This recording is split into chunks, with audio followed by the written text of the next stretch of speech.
Assalamu alaikum. I hope everyone is doing great. EACT classes app पे mock test number 4 conduct किया गया था 5 फरवरी को। आज हम उसी का जो जीके पोर्शन है वो डिस्कस करेंगे। कंप्यूटर का पेपर मैं आपको सेंड करूंगा, पीडीएफ फाइल उसकी। अगर कभी टाइम मिला तो वो भी डिस्कस करेंगे, लेकिन अगर टाइम नहीं मिला तो आपको खुद से अपने एंड से उसको एक बार नज़र मारनी है कि उसका क्या आंसर था। ऑलराइट, तो बिना किसी देर के हम अपना डिस्कशन शुरू करते हैं। पहला क्वेश्चन था, Haifa port was in news recently, it is located in which of the following countries. Haifa port काफी न्यूज में था, आपको बताना है कि ये पोर्ट किस कंट्री में लोकेटेड है। इस क्वेश्चन का करेक्ट आंसर था option number B, Israel is the correct answer. Haifa port news में इसलिए था क्योंकि अडानी की एक कंपनी ने इस पोर्ट को परचेज किया for 1.12 billion US dollars. Adani की एक कंपनी ने इसको परचेज किया फॉर 1.12 बिलियन यूएस डॉलर्स। और हाइफा पोर्ट कहां पे है? ये लोकेटेड है इजराइल में। ऑलराइट, कुछ पोर्ट्स जो अक्सर न्यूज में रहते हैं, एक है विजिंझाम पोर्ट, एक है विजिंझाम पोर्ट, एक है ताजपुर पोर्ट, एक है ताजपुर पोर्ट। विजिंझाम पोर्ट बन रहा है कहां पे? केरला में। एंड ताजपुर पोर्ट बन रहा है वेस्ट बंगाल में। इन दोनों पोर्ट्स को अडानी की एक कंपनी बना रही है, जिस कंपनी का नाम है Adani ports and special economic zone. जिस कंपनी का नाम है Adani ports and special economic zone. Alright, कुछ और इंपॉर्टेंट पोर्ट्स। चाबहार पोर्ट, इसको इंडिया डेवलप कर रहा है एंड ये लोकेटेड है कहां पे? ईरान। चाबहार पोर्ट कहां पे है? Iran. Sittwe port, Sittwe port ये लोकेटेड है म्यांमार में एंड इसको भी इंडिया डेवलप कर रहा है under Kaladan multi modal project. Alright, Gwadar port ये कहां पे है? ये है पाकिस्तान में, इसको चाइना डेवलप कर रहा है under China Pakistan economic corridor. Alright, Lamu port ये कहां पे है? ये पोर्ट ये है केनिया में। बीच में ये काफी न्यूज में आया था बिकॉज इंडिया यहां पे कुछ डेवलप करना चाहता था इस पोर्ट को, इसीलिए ये न्यूज में आया था। लामू पोर्ट ये कहां पे है? ये है केनिया में। एक और important port Jubail port, Jubail port ये कहां पे? ये है किंगडम ऑफ सऊदी अरेबिया। ये भी अक्सर न्यूज में रहता है। ऑलराइट, ये सारे पोर्ट्स आपको याद रखने हैं।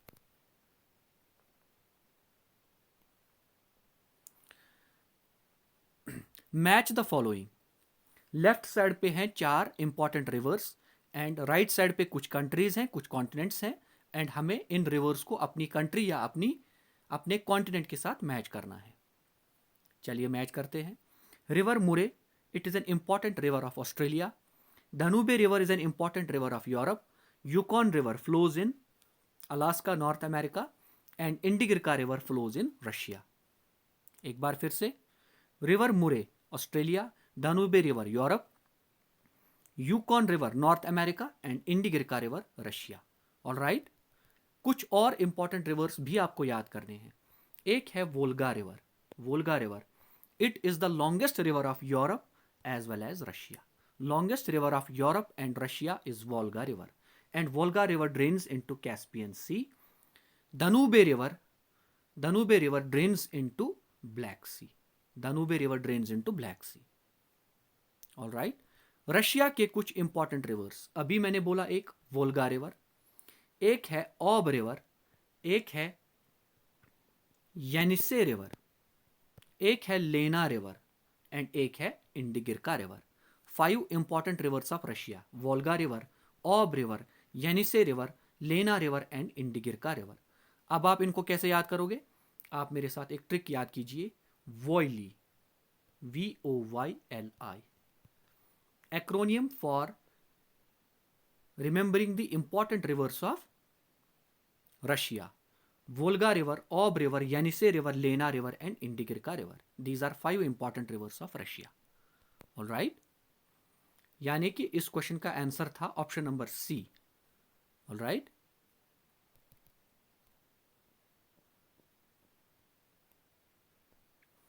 Karma dance belongs to which state? इस क्वेश्चन का करेक्ट आंसर था option number D, Madhya Pradesh is the correct answer.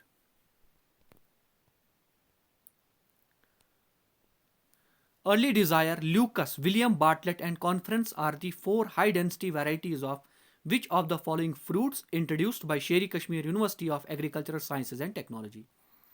Early Desire, Lucas, William Bartlett and Conference, ये 4 हाई डेंसिटी वैरायटीज हैं किस क्रॉप की या किस फ्रूट की. इस क्वेश्चन का करेक्ट आंसर था option number D, pear was the correct answer. Alright. Cherry, इसकी कुछ इंपॉर्टेंट वैरायटीज: मिश्री, मखमली, डबल एंड इटली. चेरी मिश्री, चेरी मखमली, cherry double and cherry Italy, these are some of the important varieties of cherry cultivated or grown in Jammu and Kashmir. Grapes, इसकी कुछ important varieties note down कीजिए: Sahibi, Husaini, Ruby variety, Anab-e-Shahi variety, Kishmish and Thompson seedless variety.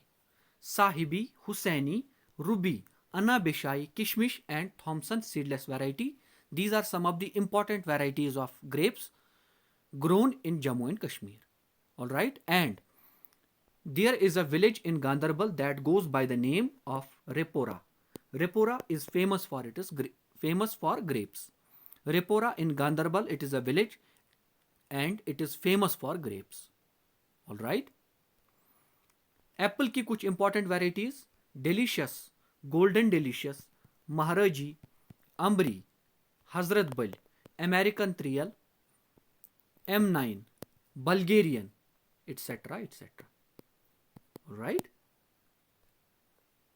एक और important चीज, जो भी Jammu and Kashmir में जो भी स्टेट ओन्ड यूनिवर्सिटी है, जैसे कि जम्मू यूनिवर्सिटी, जैसे कि कश्मीर यूनिवर्सिटी, जैसे कि Islamic university of science and technology, जैसे कि बाबा गुलाम शाह बादशाह यूनिवर्सिटी, या जैसे स्कॉस्ट कश्मीर एंड स्कॉस्ट जम्मू, जो भी स्टेट ओन्ड यूनिवर्सिटी है, उसके जो चांसलर हैं वो यहाँ के जो एलजी हैं वही इन सारी स्टेट ओन्ड यूनिवर्सिटीज के चांसलर हैं. ऑलराइट. ये आपको याद रखना है. And the first female vice chancellor of Kashmir university is Nilofar Khan. Alright.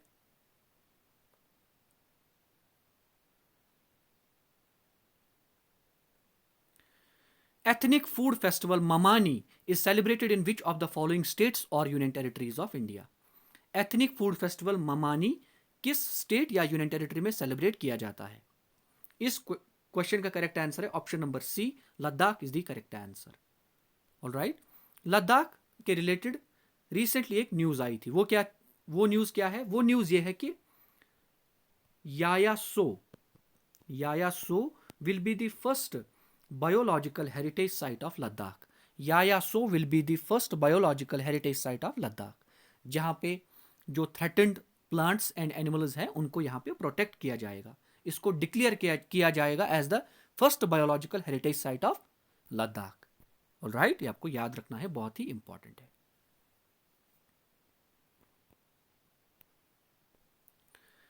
Left side पे 4 सिटीज हैं एंड राइट साइड पे रिवर्स हैं, जिन रिवर्स के बैंक्स पे ये सिटीज लोकेटेड हैं एंड हमें इनकरेक्ट पेयर आइडेंटिफाई करना है.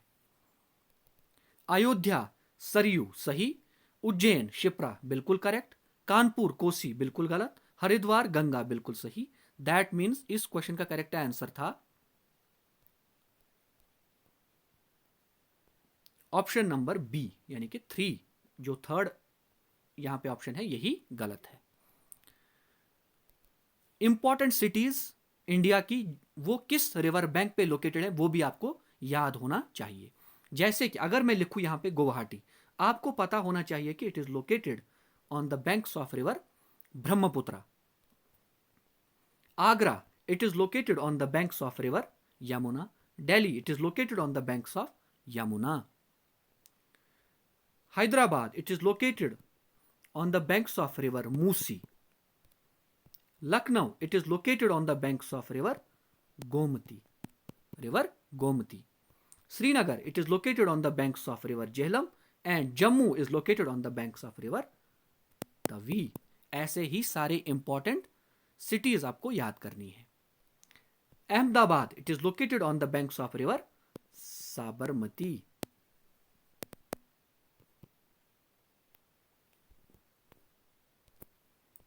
Surat, it is located on the banks of river Tapi और Tapti.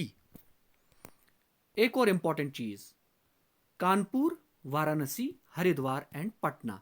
Kanpur, Varanasi, Haridwar and Patna, these four cities are located on the banks of river Ganga. Kanpur, Varanasi, Haridwar and Patna, ये चार इंपॉर्टेंट सिटीज हैं and all these four cities are located on the banks of river Ganga.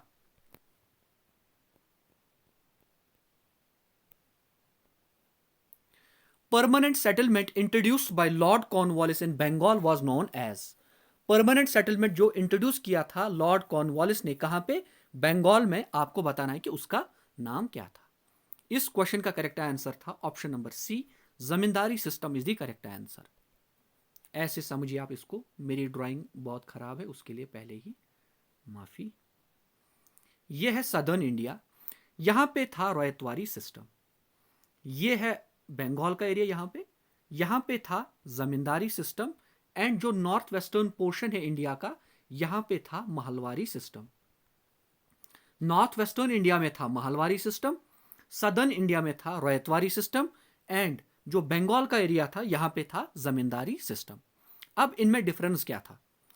Difference ये था कि ये जो जमींदारी system है, इसमें जो लैंड रेवेन्यू है इसको इंटरमीडियरीज कलेक्ट करते थे, जिनका नाम होता था जमींदार. यानी कि जो जमींदार होते थे वो पूरे जो भी फार्मर्स थे उनके इलाके में, उन सब से वो रेवेन्यू कलेक्ट करते थे एंड उसके बाद वो रेवेन्यू मतलब गवर्नमेंट को दे देते थे, यानी कि ब्रिटिशर्स को दे देते थे. All right. यानी कि जमींदारी सिस्टम में land revenue was collected from the farmers by the intermediaries, जिनको बोलते थे जमींदार. All right. ये हो गया जमींदारी सिस्टम, जो कि कहां पे था? बंगाल में.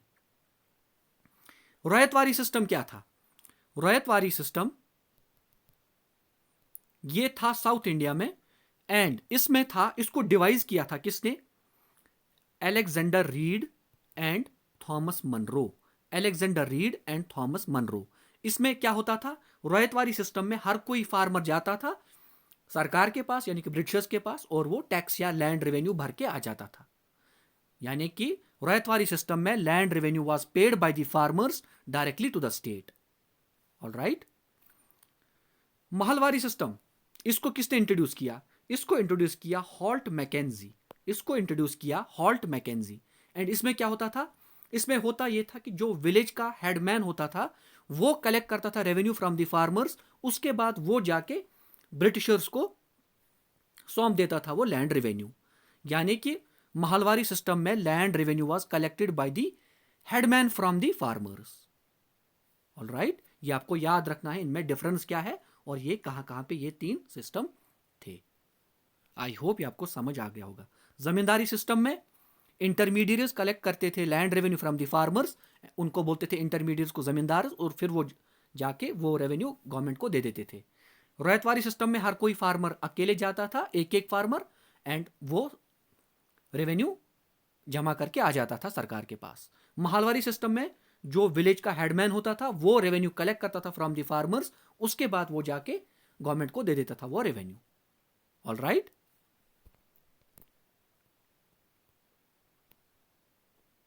Very very important question. Question क्या है? गवर्नमेंट ऑफ इंडिया ने पहली बार लॉन्च किए सॉवरेन ग्रीन बॉन्ड्स. आपको बताना है कि अमाउंट कितना रेज करेगी सरकार थ्रू सॉवरेन ग्रीन बॉन्ड्स. इस क्वेश्चन का करेक्ट आंसर था 16,000 करोड़. 16,000 करोड़ इतना अमाउंट रेज किया जाएगा थ्रू सॉवरेन ग्रीन बॉन्ड्स. अच्छा, कोई मुझे बता सकता है आप में से कि बॉन्ड क्या होता है? हाँ, बहुत सारे बोलेंगे जेम्स बॉन्ड, 007 है. ये स्काईफॉल वगैरह, कसिनो रॉयल, वो यहां पे नहीं है.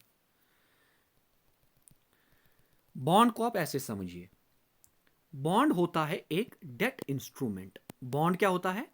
एक डेट इंस्ट्रूमेंट.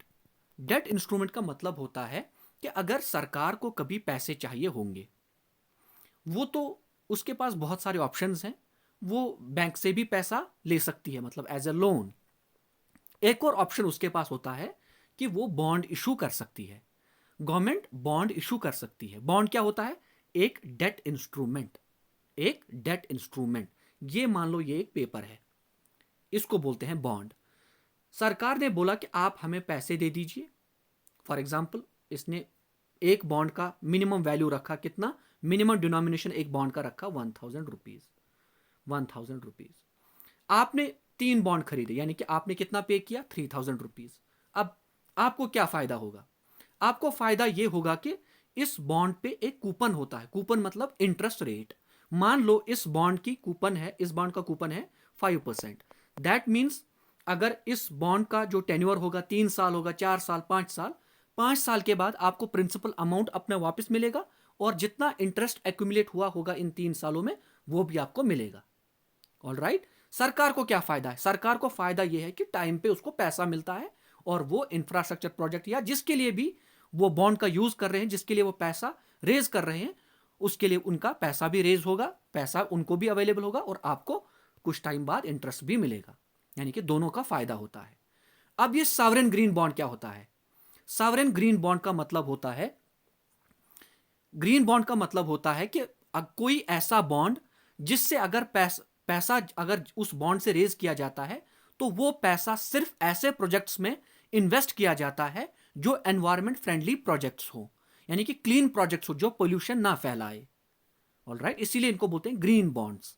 ग्रीन बॉन्ड्स इसलिए कि द अमाउंट या the money that will be raised through these green bonds will be used in environment friendly projects. All right. And government of India पहली बार सॉवरेन ग्रीन बॉन्ड्स इशू कर रही है, and target है इनका कितना?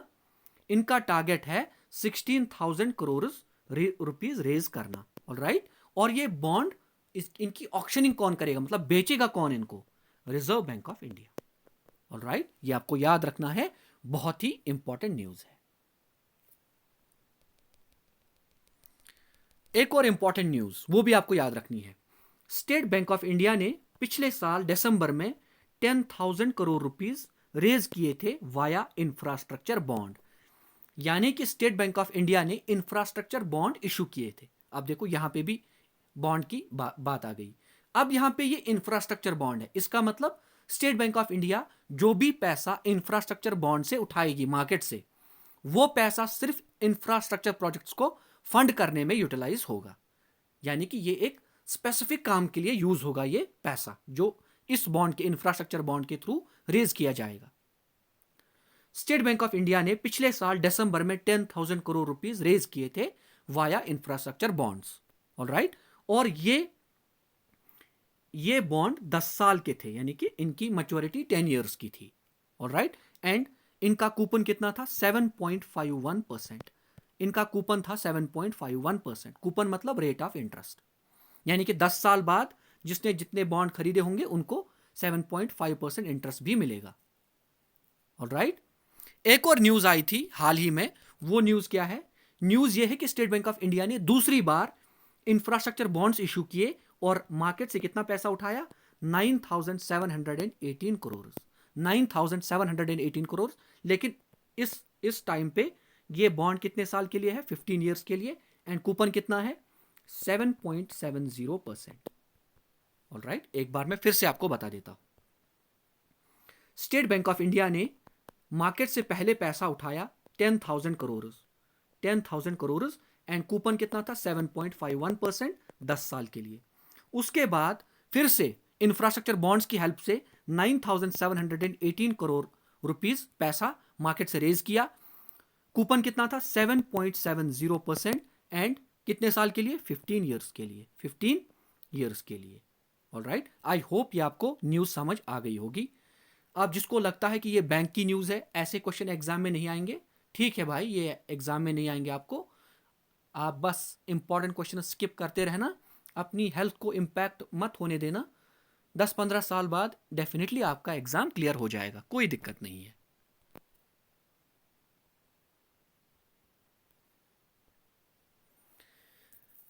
Upon subtracting consumption of fixed capital from gross national product at market price, we arrive at। अब जिस भाई को अभी भी इकोनॉमिक्स में डाउट है, मैं उसको यही सजेस्ट करूंगा कि एनसीईआरटी बुक लाए या उसकी पीडीएफ फाइल डाउनलोड करे और वहां से अपने जो बेसिक्स हैं उनको क्लियर करें। यहां पे मैं बेसिक्स पे फोकस नहीं करूंगा, मैं सिर्फ ये दिखाऊंगा कि फॉर्मूला को कैसे डिराइव किया जाता है। कंजप्शन ऑफ फिक्स्ड कैपिटल का मतलब होता है डेप्रिसिएशन, यानी कि डेप्रिसिएशन का दूसरा नाम होता है consumption of fixed capital. Alright, question आपसे पूछ रहा है कि अगर gross national product at market price में से आप सबट्रैक्ट करोगे डेप्रिसिएशन तो आपको क्या मिलेगा? तो हमें मिलेगा net national product at market price, यानी कि इस क्वेश्चन का करेक्ट आंसर था ऑप्शन नंबर डी। ऑलराइट, अब net national product at market price, अगर आप इससे सबट्रैक्ट करोगे indirect taxes minus subsidies, indirect taxes minus subsidies, indirect taxes minus subsidies को कभी कभी हम नाम दे देते हैं, इसको हम नाम दे देते हैं नेट इनडायरेक्ट टैक्सेस। यानी कि अगर हम इनडायरेक्ट टैक्सेस से सबट्रैक्ट करेंगे सब्सिडीज, जो वैल्यू हमारे पास आएगी उसको हम बोलते हैं नेट इनडायरेक्ट टैक्सेस। ऑलराइट, ये भी आपको याद होना चाहिए। यानी कि net national product at market price minus net indirect taxes, ये क्या होता है? Indirect taxes minus subsidies. तो जो वैल्यू हमारे पास आएगी उसको बोलते हैं net national product at factor cost, जिसका दूसरा नाम होता है नेशनल इनकम, जिसका दूसरा नाम क्या होता है? National income. अब इसके बाद कहानी, इसके बाद ये कहानी है कि national income divided by total population अगर हम करेंगे तो हमारे पास आएगा per capita income. National income अभी हमने बोला net national product at factor cost divided by total population of the country, तो ये हमें क्या देगा? Per capita income. ऑलराइट,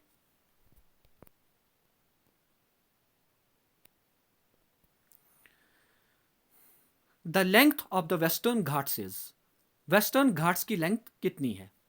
इस क्वेश्चन का करेक्ट आंसर है option number D, 1600 kilometre is the correct answer. ये है वेस्टर्न घाट्स एंड ये है मान लो ईस्टर्न घाट्स। वेस्टर्न घाट्स और ईस्टर्न घाट्स ये मिलते हैं, यहां पे ये इंटरसेक्ट करते हैं, उनको बोलते हैं नीलगिरी हिल्स, यानी कि जहां पे ये मीट करते हैं उनको बोलते हैं वहां पे नीलगिरी हिल्स। नीलगिरी हिल्स की हाईएस्ट पीक है डोडा बेट्टा, डोडा बेट्टा। राइट, वेस्टर्न घाट्स इनकी एवरेज एलिवेशन है 900 metres to 1600 metres. Average elevation of Western Ghats is 900 meters to 1600 meters and average elevation of Eastern Ghats is 600 meters to 900 meters. Average elevation of Eastern Ghats is 600 meters to 900 meters. Western Ghats are continuous and Eastern Ghats are discontinuous. Western Ghats are continuous and Eastern Ghats are discontinuous. Highest peak of Western Ghats is Anai Mudi. Highest peak of Western Ghats is Anaimudi. ये कहां पे? ये है केरला में। Anaimudi is the highest peak of Western Ghats as well as the highest peak of southern India. Highest peak of Eastern Ghats is Jinda Gada और जिसको बोलते हैं अरमा कोंडा। एंड जहां तक मुझे याद है ये कहां पे है? ये है आंध्र प्रदेश में। कहां पे? आंध्र प्रदेश में। ऑलराइट, आई होप ये भी आपको समझ आ गया होगा।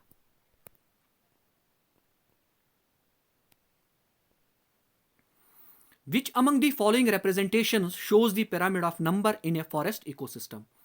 फॉरेस्ट इकोसिस्टम में पिरामिड ऑफ नंबर इन चारों में से हमें आइडेंटिफाई करना है। इस क्वेश्चन का करेक्ट आंसर है ऑप्शन नंबर सी। ऑलराइट, ये पिरामिड का कॉन्सेप्ट दिया था किसने? Charles Elton. Charles Elton gave the concept of pyramid. इसीलिए जो पिरामिड होता है इकोलॉजिकल पिरामिड, इसका दूसरा नाम होता है एल्टोनियन पिरामिड, यानी कि इकोलॉजिकल पिरामिड इसका दूसरा नाम होता है Eltonian pyramid because Charles Elton gave the concept of ecological pyramid. Alright, ये पिरामिड होता क्या? ये होता है graphical representation of number, biomass and energy, यानी कि नंबर को हम ग्राफिकली दिखाते हैं इकोसिस्टम में, बायोमास को दिखाते हैं एंड एनर्जी को भी दिखाते हैं एक इकोसिस्टम में।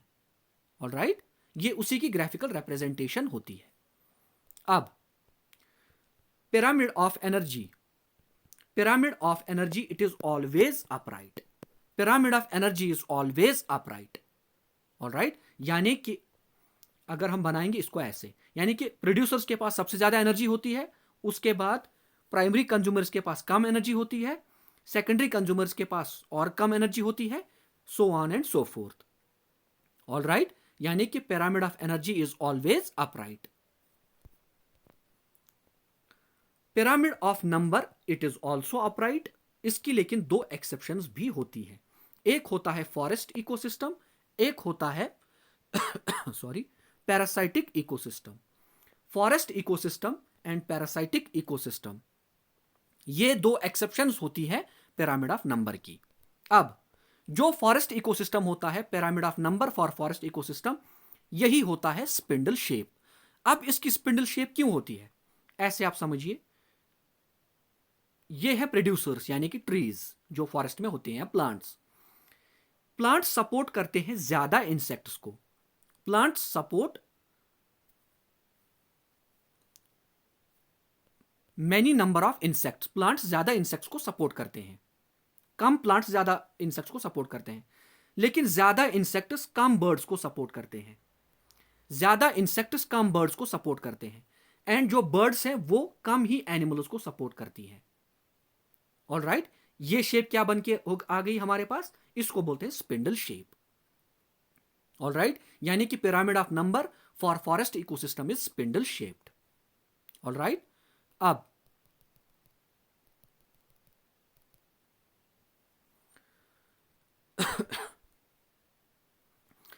जो पिरामिड है पैरासाइटिक इकोसिस्टम का, pyramid of number for parasitic ecosystem, वो इन्वर्टेड होता है, वो इन्वर्टेड होता है। इसके बाद pyramid of biomass, it is also upright. इसकी एक एक्सेप्शन होती है, एंड वो एक्सेप्शन होती है ocean ecosystem. Pyramid of biomass is always upright except oceanic ecosystem. Oceanic ecosystem में क्या होता है, ये होते हैं फाइटोप्लैंक्टॉन्स, इनका बायोमास कम होता है। बायोमास मतलब ऑर्गेनिक मैटर जो होता है। बायोमास को मेजर किया जाता है ड्राई वेट इन ग्राम्स और calories per unit area. Biomass को कैसे मेजर करते हैं, ड्राई वेट इन ग्राम्स और कैलोरीज पर यूनिट एरिया।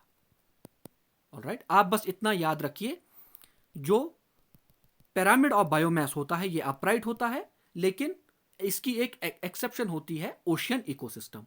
ये होते हैं फाइटोप्लैंक्टॉन्स, इनका बायोमास कम होता है as compare to zooplanktons. Alright, and zooplanktons का बायोमास कम होता है as compare to small fishes, and small fishes का बायोमास कम होता है as compare to large fishes. इसीलिए इसका जो पिरामिड ऑफ बायोमास है वो इन्वर्टेड बनता है। किसका, ओशियन इकोसिस्टम का। ऑलराइट, आई होप ये भी आपको समझ आ गया होगा।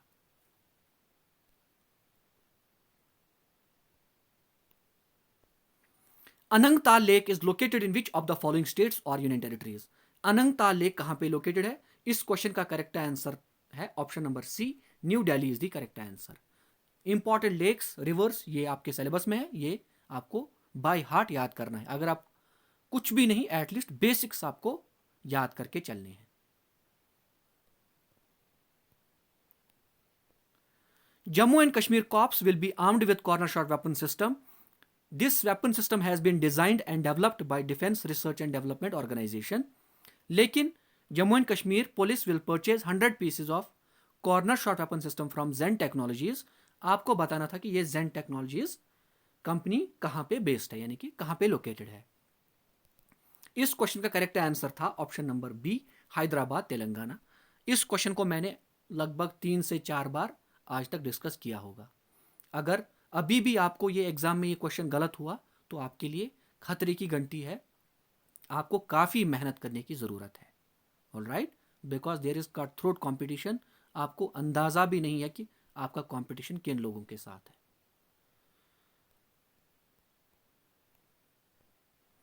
Which among the following states is the largest producer of jute in India? Largest producer of jute in India is West Bengal. West Bengal is also the largest producer of rice as well as mesta. Jute, rice and mesta, largest producer is West Bengal. All right. Secondary succession takes place on/in. Secondary succession किस जगह पे होता है, newly created pond बिल्कुल गलत, newly cooled लावा बिल्कुल गलत, bear rock बिल्कुल गलत, degraded forest is the correct answer. अगर कोई अनइनहेबिटेड एरिया होगा, जो वहां पे सक्सेशन होगा, यानी कि जो कम्युनिटी वहां पे थ्राइव करेगी, उसको बोलते हैं प्राइमरी सक्सेशन। लेकिन अगर कोई ऐसा एरिया है जहां पे पहले कोई कम्युनिटी थी and because of any reason या कोई नेचुरल कैलेमिटी आ गई या कुछ और हो गया, दैट कम्युनिटी गॉट डिस्ट्रॉयड, अगर वहां पे वैसे किसी एरिया में जहां पे पहले कोई कम्युनिटी रह रही थी वो खत्म हो गई है बिकॉज ऑफ एनी रीजन, वहां पे अगर कोई कम्युनिटी थ्राइव करती है तो उसको बोलते हैं सेकेंडरी सक्सेशन। ऑलराइट, ये आपको याद रखना है। And the term succession was coined by Hult, the term succession was coined by Hult. Alright, and succession के दौरान जो पहली कम्युनिटी होती है उसको बोलते हैं पायनियर कम्युनिटी, उसको बोलते हैं पायनियर कम्युनिटी। उसके बाद जो इंटरमीडिएट कम्युनिटीज होती है उनको बोलते हैं सेराल कम्युनिटीज, सेराल कम्युनिटी। एंड लास्ट में जो कम्युनिटी कॉम्प्लेक्स होती है, मच्योर होती है, लॉन्ग लास्टिंग होती है, उसको बोलते हैं climax community. Alright,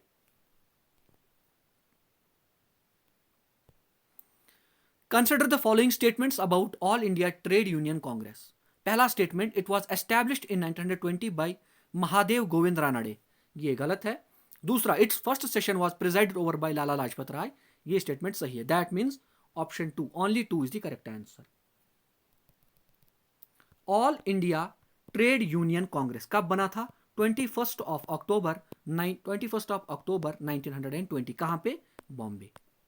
alright, and its founding president was Lala Lajpat Rai, यानी कि फाउंडर भी थे लाला लाजपत राय। एंड जो फर्स्ट मीटिंग हुई थी, फर्स्ट कॉन्फ्रेंस हुई थी, वो हुई थी 31 ऑफ अक्टूबर 1920। 31 ऑफ अक्टूबर 1920 कहां पे? वो भी हुई थी कहां पे? बॉम्बे में। Alright,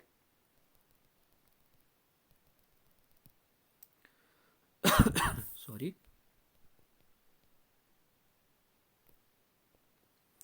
Wadhawan port is located in which of the following states of India?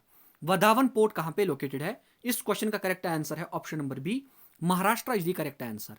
Maharashtra में और दो पोर्ट्स भी हैं, एक है मुंबई पोर्ट, एक है मुंबई पोर्ट, और एक पोर्ट है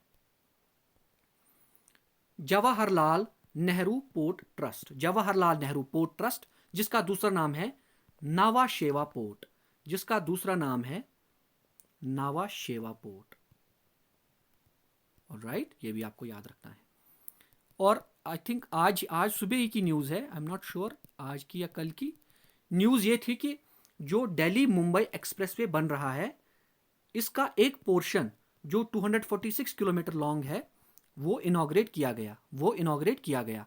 एंड ये जो दिल्ली मुंबई एक्सप्रेसवे है ना, ये लॉन्गेस्ट एक्सप्रेसवे होगा इंडिया का जब ये तैयार होगा। इसकी टोटल लेंथ कितनी है? 1386 kilometres. Delhi Mumbai expressway is the longest expressway in India. इसकी टोटल लेंथ कितनी है? 1386 kilometres. Alright,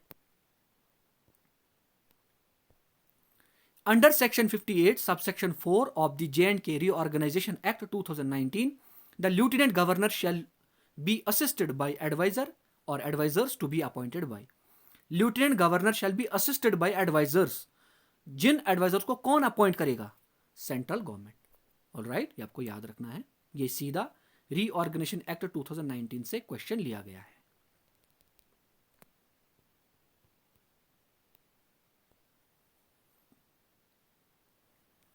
Which among the following mountain ranges is located along the length of peninsular Italy? अगर ये इटली है, इटली की लेंथ जो है, ऐसे एक माउंटेन रेंज है, उसका नाम क्या है? उसका नाम है एपेनाइन माउंटेन्स। उसका क्या नाम है? Apennine mountains. और एक इंपॉर्टेंट बात, अगर ये इटली है, इटली एक कंट्री, पूरी एक कंट्री को सराउंड करती है, उस कंट्री का नाम है सैन मरीनो। यानी कि एक कंट्री के अंदर और एक कंट्री है, ये बड़ी कंट्री इटली है, अंदर इसके एक कंट्री है, उसका नाम है सैन मरीनो। San Marino. जैसे कि अगर आप अफ्रीका का मैप ऑब्जर्व करोगे, जो साउथ अफ्रीका है ना लास्ट में, वहां पे भी साउथ अफ्रीका एक पूरी कंट्री को सराउंड करता है, और वो कंट्री है लिशोथो। अगर किसी ने ऑल द बेस्ट देखी होगी तो उसको पता होगा ये लिशोथो क्या है।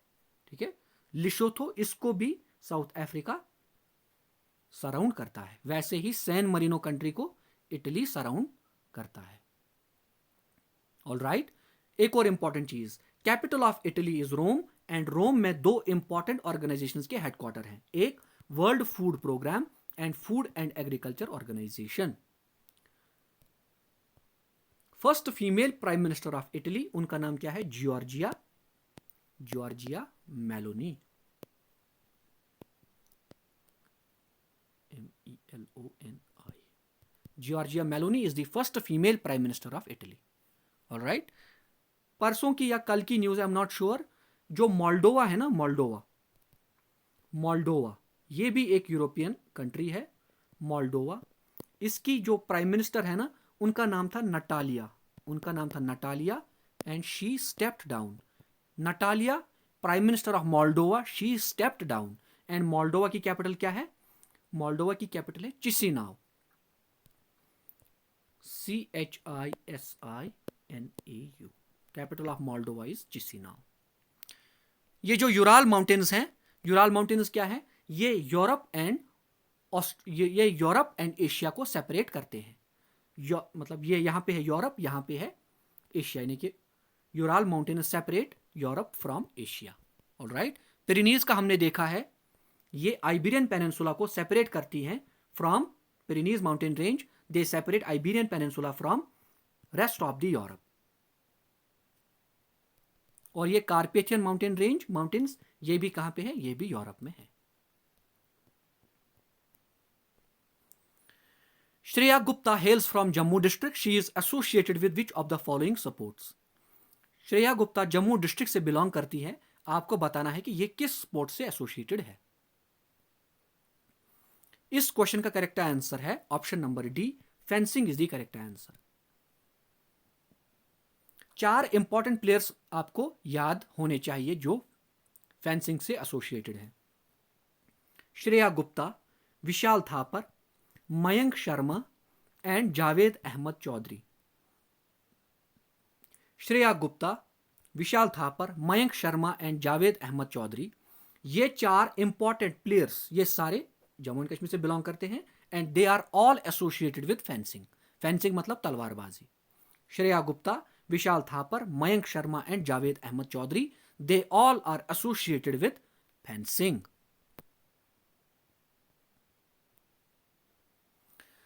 Soharnag is a beautiful valley situated above Margan Top in which of the following districts of Jammu and Kashmir? In short, आपको बताना है कि सोहरनाग एक ब्यूटीफुल वैली है और ये किस डिस्ट्रिक्ट में लोकेटेड है। इस क्वेश्चन का करेक्ट आंसर है option number C, Anantnag is the correct answer. Alright, in India the census movement is usually the dash of the census year. आपको बताना है कि सेंसस मूवमेंट इंडिया में नॉर्मली यूजुअली क्या होता है। इस क्वेश्चन का correct answer option number B, sunrise of 1 March. Sunrise of 1 March. इस सेंसस मूवमेंट का मतलब क्या होता है? फॉर एग्जाम्पल, आपको बोला गया कि किसी एरिया का आप सेंसस कंडक्ट करो।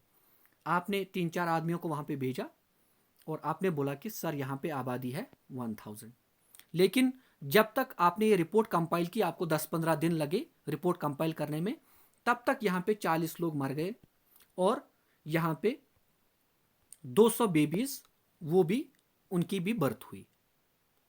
यानी कि जो आपने सेंसस किया था उसका कोई फायदा नहीं हुआ, because all the figures have changed, यानी कि पूरा डेटा चेंज हो गया है। अब आपने क्या किया? आपने बोला कि जो मेरा सेंसस मूवमेंट है वो है सनराइज ऑफ 1 मार्च। इसका मतलब क्या है?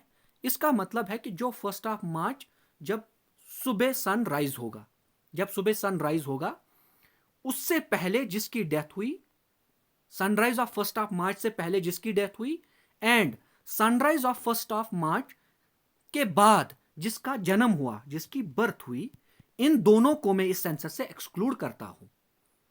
इससे क्या हुआ? इससे आपको एक रेफरेंस मिल गया, अब आपका डेटा चेंज नहीं होगा। यानी कि सेंसस मोमेंट जो है इंडिया में सनराइज ऑफ 1 मार्च, इसका मतलब होता है people born after census moment and people dying before census moment are to be excluded from the census, so that जो population है ना वो constant रहे। हो सकता है सेंसस मोमेंट ये जो है इसके बाद किसी की डेथ होगी, अगर ऐसा हुआ तो उसको भी हम काउंट करेंगे। हमने बोला कि सेंसस मोमेंट से पहले जिसकी डेथ हुई उसको हम एक्सक्लूड करेंगे, लेकिन सेंसस मोमेंट के बाद अगर किसी की डेथ होती है उसको हम काउंट करेंगे। सेंसस मोमेंट के बाद अगर किसी की बर्थ होगी उसको हम काउंट नहीं करेंगे। ऑलराइट, आई होप ये भी आपको समझ आ गया होगा काफी अच्छे से। ये क्वेश्चन आपसे पूछ रहा है कि कश्मीर वैली बेस्ड कौन सी स्टार्टअप है जिसको शार्क टैंक में 90 लाख रुपीस की फंडिंग मिली। इस क्वेश्चन का करेक्ट आंसर है option number C, fast beetle is the correct answer. Alright, ये आपको याद रखना है, बहुत ही इंपॉर्टेंट है।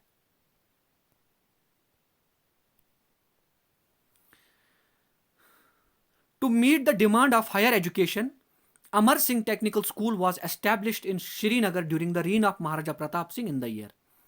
हायर एजुकेशन की डिमांड को मीट करने के लिए अमर सिंह टेक्निकल स्कूल को एस्टैब्लिश किया गया प्रताप सिंह के टाइम पे। आपको बताना है कि डेट कौन सी थी, मतलब कौन सा साल था। इस क्वेश्चन का करेक्ट आंसर है option number C, 1914 is the correct answer. कुछ इंपॉर्टेंट डेवलपमेंट्स जो महाराजा प्रताप के टाइम पे हुई।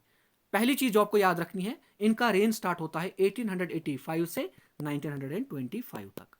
ये यानी कि longest ruling Dogra ruler is Maharaja Pratap Singh. Almost 40 years इन्होंने रूल किया है। इसके बाद इनके टाइम पे क्या हुआ, इनके टाइम पे JVC Jhelum valley cart road from Kohala to Baramulla उसको बनाया गया in the year 1889। Alright, and in 1897 this road was extended up to Srinagar. All right.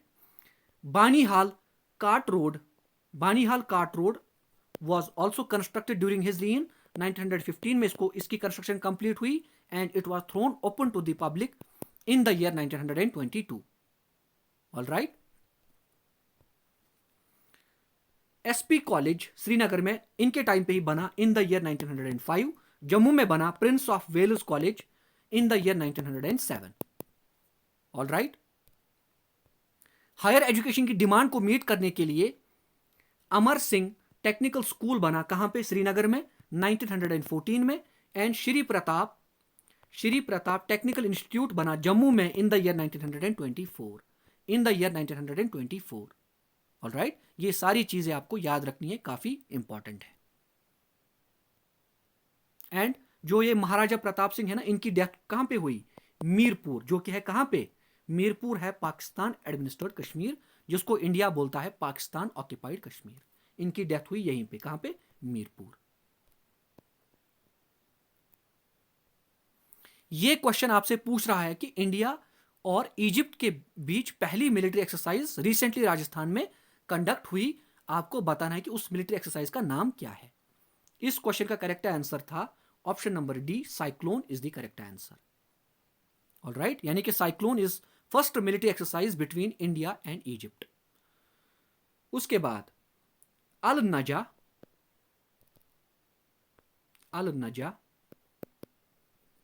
Naseem अल बहर एंड ईस्टर्न ब्रिज, ये तीन एक्सरसाइजेस इंडिया और ओमान के बीच में होती है। अल नजा, नसीम अल बहर एंड ईस्टर्न ब्रिज, ये तीन एक्सरसाइजेस, मिलिट्री एक्सरसाइजेस किसके बीच में होती है, India and Oman. All right. Zayed Talwar, ये एक्सरसाइज होती है between India and United Arab Emirates. Zayed Talwar military exercise between India and United Arab Emirates. Zair Al Bahr, India and Qatar, यानी कि Zair Al Bahr military exercise between India and Qatar. All right. Which among the following is not the left bank tributary of river Jhelum, यानी कि आपको बताना है कि river Jhelum की इनमें से कौन सी लेफ्ट बैंक ट्रिब्यूटरी नहीं है। इस क्वेश्चन का करेक्ट आंसर है option number C, Sandran is the correct answer. Jhelum river कहां से शुरू होता है, Verinag, Anantnag. All right. And right bank tributaries इसकी कौन कौन सी है, मेरे साथ नोट कीजिए।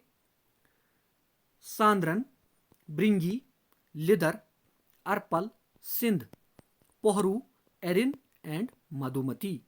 एक बार फिर से, ये है right bank tributaries.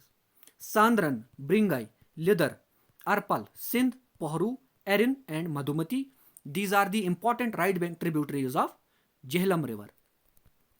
Important left bank tributaries: Vishav, Rambiyar, Romshi, Suknag, Doodhganga, Ferozepur नाला एंड निंगली, या निंगल बोलो या निंगली बोलो, जो आपकी मर्जी है। विशव, रंबियार, रोमशी, सुखनाग, दूधगंगा, फिरोजपुर नाला and Ningli, these are some of the important left bank tributaries of river Jhelum. Alright, Vishav river पे क्या है? अहरबल वाटरफॉल, जो कि है कहां पे? कुलगाम डिस्ट्रिक्ट में। एक और इंपॉर्टेंट चीज, झेलम का एक और नाम है व्यथ, एक और नाम है वितास्ता एंड एक और नाम है, ग्रीक नेम है इसका, हेडास्पस। ऑलराइट, ये आपको याद रखना है। Sorry. Ghaem 100 is the satellite of which of the following countries? Ghaem 100 किस कंट्री की सैटेलाइट है? इस क्वेश्चन का करेक्ट आंसर है option number C, Iran is the correct answer. Ghaem 100 and Noor, these are two important satellites of Iran.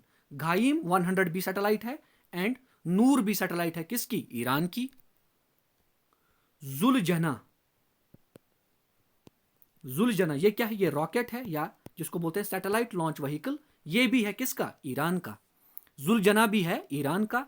And Khyber buster, Khyber buster ये एक missile है and ये मिसाइल किसका है? ये भी ईरान का है। एंड ईरान के सुपर कंप्यूटर का नाम है Simorgh.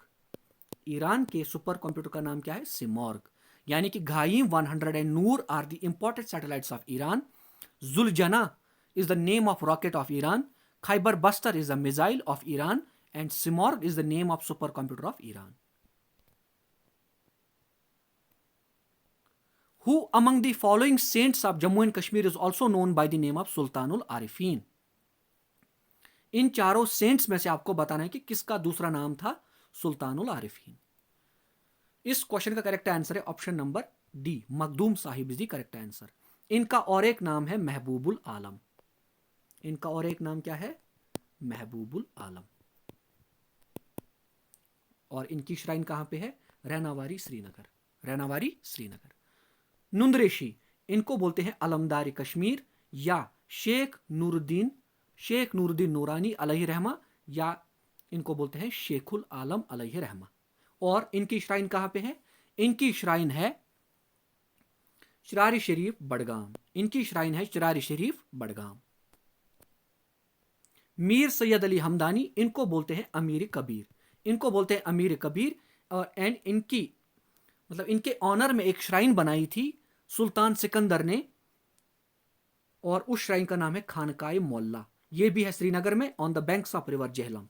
One of the oldest shrines in Srinagar city, Khanqah-e Moula. बनाई किसने? सुल्तान सिकंदर ने। किनके ऑनर में? मीर सैयद अली हमदानी अलैहि रहमा। ऑलराइट, जिनका दूसरा नाम है अमीर कबीर। कुतबे आलम सब्जवरी, इनको बोलते हैं पीर मिठा। इनको क्या बोलते हैं? पीर मिठा। एंड इनकी श्राइन कहां पे है? जम्मू डिस्ट्रिक्ट में इनकी श्राइन है, जम्मू डिस्ट्रिक्ट। सारी चीजें आपको याद रखनी है, कुछ भी भूलना नहीं है। Section 69 of the Jammu and Kashmir reorganisation act 2019 deals with. इस क्वेश्चन का करेक्ट आंसर है option number B, contingency fund of the union territory of J and K. ऐसे याद रखिए 67, 68, 69। 67, section 67 deals with consolidated fund of Union Territory of J&K. 68 deals with public account of the Union Territory of J&K, and section 69 deals with contingency fund of the Union Territory of J&K. All right.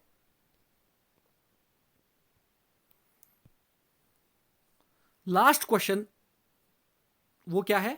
India's largest producer of iron ore, National Mineral Development Corporation, a central public sector undertaking, has signed whom as its brand ambassador? National mineral development corporation ये एक public sector undertaking है, यानी कि सरकार की company है, सरकारी company है। इसने अपना ब्रांड एम्बेसडर किसको बनाया? इसका करेक्ट आंसर है option number C, Nikhat Zareen is the correct answer. Alright, Deepika Padukone ये ब्रांड एम्बेसडर है किस किस की? एक है लीवाइस, ये लीवाइस की ब्रांड एम्बेसडर है। एक है ओजीवा, ये एक प्लांट बेस्ड न्यूट्रिशन कंपनी है एंड इसकी भी ब्रांड एम्बेसडर है दीपिका पादुकोण। एक फर्नीचर कंपनी है, उसका नाम है पोट्री बार्न, इसकी भी ब्रांड एम्बेसडर है दीपिका पादुकोण। एंड एलवी जिसको बोलते हैं लुई वुटन, एलवी ये एक लग्जरी ब्रांड है, इसकी भी ब्रांड एम्बेसडर है दीपिका पादुकोण। ऑलराइट, अब एक इंपॉर्टेंट और इंटरेस्टिंग फैक्ट, वो क्या है? फीफा वर्ल्ड कप कहां पे हुआ? 2022 में फीफा वर्ल्ड कप कहां पे हुआ? कतर में। And final was played between France and Argentina, Argentina ने फ्रांस को हराया और फीफा वर्ल्ड कप 2022 अपने नाम किया। ऑलराइट, अब जो फाइनल्स में अर्जेंटीना को ट्रॉफी मिली, वो जिस सूटकेस में वहां पे पहुंची उसको बनाया था एलवी ने। उसको किसने बनाया था? एलवी ने। और ये जो ट्रॉफी है ना, इसको अनवील किया था किसने? दीपिका पादुकोण ने। क्यों? क्योंकि Deepika Padukone is the brand ambassador of LV, इसीलिए फीफा वर्ल्ड कप 2022 की ट्रॉफी को अनवील किया था किसने? दीपिका पादुकोण ने। आई होप ये सारी चीजें आपको समझ आ गई होंगी।